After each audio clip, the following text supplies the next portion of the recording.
Hello, നമ്മളെ വീട്ടിൽ വലിയൊരു വാഴക്കൊല ഉണ്ടായിട്ടുണ്ടായിരുന്നു കേട്ടോ. അപ്പോൾ ഇന്ന് നമ്മളത് കട്ട് ചെയ്തെടുക്കാൻ വേണ്ടി പോവുകയാണ്. നമ്മളെ വീട്ടിൽ എന്തെങ്കിലും ഉണ്ടായിട്ട് അത് വിളവെടുക്കുമ്പോൾ നമുക്ക് നല്ലൊരു സന്തോഷമാണല്ലോ. അപ്പോൾ ഇതാണ് കേട്ടോ നമ്മളെ വാഴക്കൊല.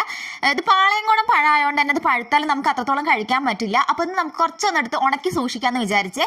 അപ്പോൾ ആദ്യമൊക്കെ നന്നായിട്ടൊന്ന് കഴുകി വൃത്തിയാക്കി എടുക്കുന്നുണ്ട്. എന്നിട്ട് നമ്മൾ അതിൻ്റെ തൊലിയൊക്കെ ഒന്ന് പീൽ ചെയ്തെടുക്കണം കേട്ടോ. എന്നിട്ട് നമുക്കതൊന്ന് കട്ട് ചെയ്തെടുക്കാം. നിങ്ങൾക്ക് എങ്ങനെ വേണമെങ്കിലും കട്ട് ചെയ്യാം. റൗണ്ടിൽ കട്ട് ചെയ്യണമെങ്കിൽ അങ്ങനെ കട്ട് ചെയ്യാം, അല്ലെങ്കിൽ നീളത്തിൽ കട്ട് ചെയ്യണമെങ്കിൽ അങ്ങനെയും കട്ട് ചെയ്യാവുന്നതാണ് കേട്ടോ. അപ്പം ഞാനിവിടെ നീളത്തിലാണ് കട്ട് ചെയ്യുന്നത്. ഇതെല്ലാം ഒന്ന് കട്ട് ചെയ്തെടുത്തിട്ടുണ്ട്. എന്നിട്ട് നമ്മൾ ഒന്നും കൂടി കഴുകുന്നുണ്ട് കേട്ടോ, കാരണം അതിലൊരു കറ ഉണ്ടാകുമല്ലോ. ഇനി നമുക്കതൊരു ഉരുളിയിലേക്ക് എന്തെങ്കിലും ഇട്ട് കൊടുക്കുക.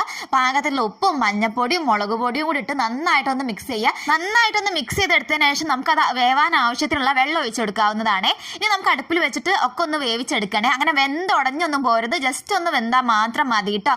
അപ്പോൾ അതാ ഇവിടെ വാഴയ്ക്കൊക്കെ നന്നായിട്ട് വെന്തിട്ടുണ്ട്. ഇനി നമുക്ക് അതിൽ ബാക്കിയുള്ള വെള്ളമൊക്കെ ഒന്ന് ഡ്രെയിൻ ചെയ്തെടുക്കാവുന്നതാണ്.